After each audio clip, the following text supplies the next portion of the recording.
Yeah. I'm curious how he's doing in life. I wonder what he's up to. Why?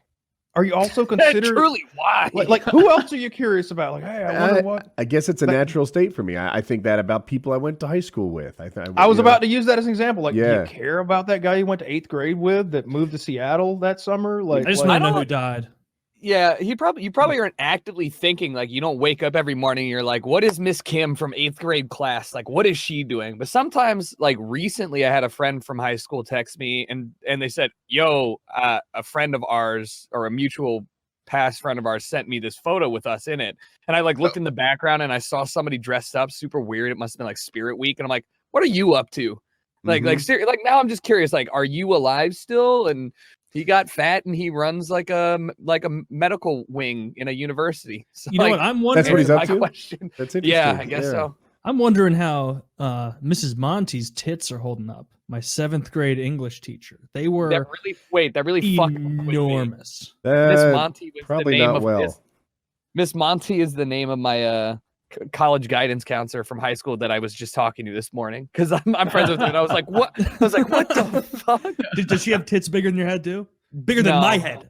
No. Tits bigger than your head, bigger than Taylor's head. Don't age well ever, right? Well, she was like she was probably like 23 at the time. Yeah. And that's the guy who I told you that there was that hilarious obese black guy, Tyrese, who had, or something like that. And he would sit in the back in every class, except in this class, he would sit front and center, right?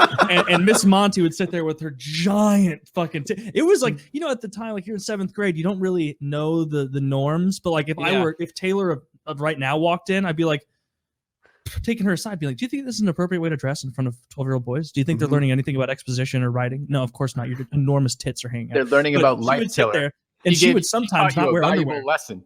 She taught me learn nothing. She had some big old hodonkers, some big. Yeah, and she sometimes wouldn't. None of the rest of us could confirm this, so I thought Tyrese was lying. But he said she wouldn't wear underwear sometimes, and that was why he sat in front of her to see her cross. And like at lunch sometimes, because we had it before lunch, he'd be like, "Y'all see that when she crossed her legs today?" And like it's like, no, we didn't, Tyrese. And he's like, "Oh, I had a teacher. Well, that's why I got the best seat in the house." Yeah. Dude, so my 7th grade English teacher was widely known for touching her own boobs. I don't know what the scoop was, what the deal was. At first, I thought maybe it was a girl thing where I was just uninformed. But even the girls gave her a hard time for touching her own boobs. In what way? Can you demonstrate? It's probably just like, you know, just those like lifting them. I think she adjusted her bra constantly and just, you know, like, I don't know, like had to fiddle with them or something. And need a hand, ma'am? The last day of school, she put on a sweater that had 2 hands grabbing her own boobs that she wore to class all day long to sort of so like she knew, like she owned the joke or something. Like, yeah, like everyone was like, "Oh my God, can you believe? Like she's the boob touching teacher," and she did it. I mean, what was it about 7th grade teachers? Because my 7th grade math teacher would not wear a bra, and she had nice boobs, but she had rock hard nips, and they were like very poignant and very noticeable, like and poignant. Rock hard nipples are amazing. They made great points. I don't know. I don't know why more girls don't take advantage of this. Those right? were concise nipples. They could cut right to the heart of an issue. They were. It was distracting. If I was a girl trying to get attention, I would absolutely do something to keep those nipples hard and poking out, right? Me at the bar scene as like a 22-year-old girl, you would be very aware of the presence of my nipples. You'd be a real whore. Yeah, I would. They're totally poignant nipples, evoking a keen sense of sadness or regret.